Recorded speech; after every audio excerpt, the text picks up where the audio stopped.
suis Sébastien Arsac, cofondateur et porte-parole de l'association L214, qui est une association de protection des animaux et qui s'occupe particulièrement des animaux d'élevage.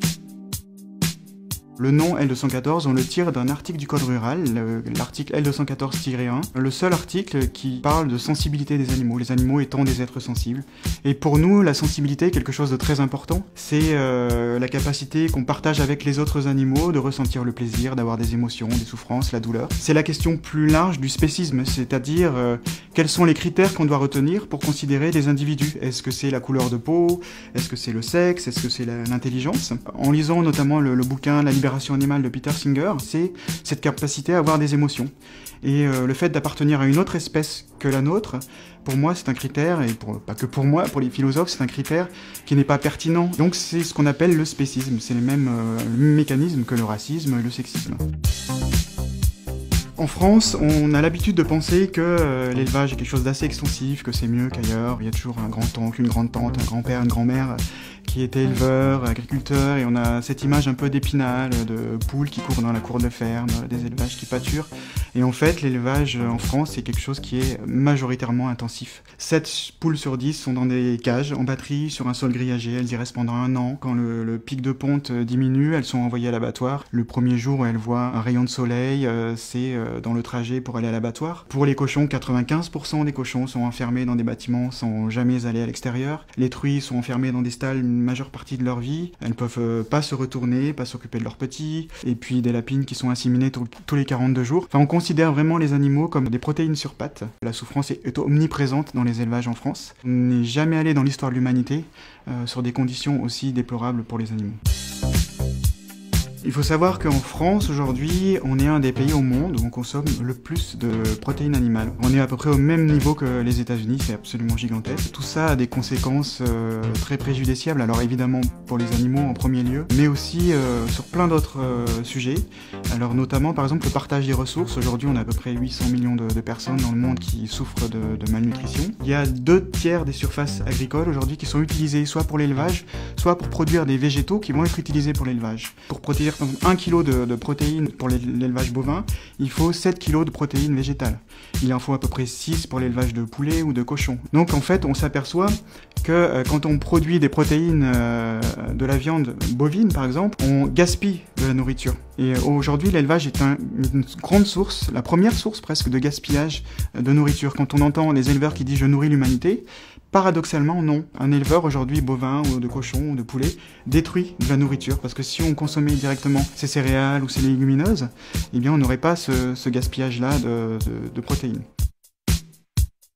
Aujourd'hui, il y a un enjeu mais vraiment primordial à végétaliser nos assiettes. Ça veut dire diminuer sa consommation de protéines animales. Alors pour les animaux, le mieux c'est quand même de stopper sa consommation de protéines animales. Pas seulement la viande, mais le lait, les œufs et le poisson aussi qu'on a tendance à oublier. Il faut savoir qu'on a à peu près 60 milliards au niveau mondial d'animaux terrestres qui sont tués chaque année et plus de 1000 milliards de poissons. Pour donner un ordre d'idée, depuis que l'humanité existe, on considère qu'on a à peu près 120 milliards d'êtres humains qui sont passés sur cette planète. Donc en gros, en 2 ans, on extermine l'équivalent de la population humaine qui est passée sur cette planète pour les animaux terrestres, et en 1 mois, on extermine autant de poissons que d'êtres humains qui sont passés sur cette planète, donc c'est absolument gigantesque. Jamais, en fait, dans l'histoire de l'humanité, on aura autant exploité les animaux qu'aujourd'hui. Et il y a d'autres raisons, notamment des raisons de santé. Dans les pays occidentaux, les pays riches, une des premières causes de mortalité, c'est les maladies cardiovasculaires et qui sont largement dues à une surconsommation de produits animaux. Il y a l'utilisation des antibiotiques. Aujourd'hui, sur la masse d'antibiotiques qui sont vendus en France, 40% sont utilisés dans les élevages. Les médecins qui travaillent dans les hôpitaux savent quel enjeu majeur il y a aujourd'hui avec les antibiotiques. C'est aussi les pollutions. Là, en ce moment, en Bretagne, il y a des plages qui sont fermées à cause de la pollution aux algues vertes. Il y a la question de l'eau. Il y a 1000 raisons, en fait, de penser qu'en termes de ressources et d'énergie, la consommation aujourd'hui de protéines animales est intenable. Je milite depuis la fin des années 90. On avait fait une manifestation pour l'égalité animale. Et pour faire cette manifestation, on écrivait des courriers, on collait des timbres sur des enveloppes. Ça paraît fou, mais c'était comme ça que ça se passait. Et on arrivait à mobiliser 150 personnes pour une manifestation. On était aux anges d'avoir mobilisé tant de personnes. Et moi, ce qui me donne beaucoup d'espoir aujourd'hui, c'est Internet. Clairement. C'est un vrai contre-pouvoir par rapport au seul pouvoir des médias qu'il y avait avant et le pouvoir de l'argent, beaucoup. On peut aujourd'hui diffuser une information avec peu de moyens. Nos images enquêtes sur les abattoirs, par exemple, franchissent régulièrement le 1 million de vues sur Facebook, sur Internet, et ça change tout, parce que j'ai l'impression qu'aujourd'hui, quelque part, on a gagné la bataille des idées, presque, parce que la question animale, au niveau universitaire, au niveau philosophique, elle est évidente. Ce qui reste à faire aujourd'hui, c'est rapprocher les comportements alimentaires, notamment, et cette idée-là de ne pas maltraiter les animaux.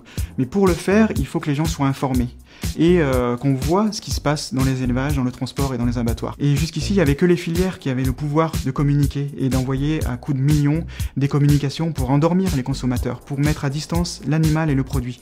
Donc ça me donne vraiment beaucoup d'espoir. On a une page Facebook qui est très active, il y a plus de 650 000 personnes qui la suivent, c'est une des plus grosses pages sur le sujet. Et on ne partage pas que des vidéos gore, on partage des vidéos choupi, comme on appelle, qui montrent un peu le comportement des animaux interespèces dans des refuges par exemple. Et franchement, ça fait vraiment du bien de voir les animaux dans d'autres contextes que dans les élevages. Et puis, pour les personnes qui ont envie de se poser des questions et de faire une transition vers le végétalisme, le véganisme, ou simplement diminuer leur consommation de viande, il y a ce site veganpratique.fr. Et surtout, on a mis en place depuis quelques jours un Veggie Challenge. Pendant 21 jours, vous allez avoir un email tous les jours qui va tomber dans votre boîte internet pour des conseils de recettes, de menus, des vidéos sympas, des petites anecdotes. Et 21 jours, pourquoi? Parce qu'on dit qu'en 21 jours, on peut changer nos habitudes. On est une goutte d'eau, que dalle par rapport aux moyens de l'agro-industrie.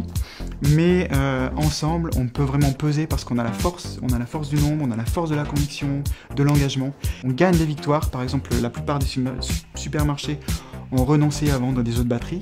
C'est quelque chose qui demande toute une industrie d'investir de l'argent, de communiquer. Et vraiment, on peut avoir une force d'action pour changer ce monde et le rendre plus juste. Et voilà, nous, c'est tout ce qu'on veut, un monde plus juste et meilleur pour les animaux, notamment avec eux, partager cette planète.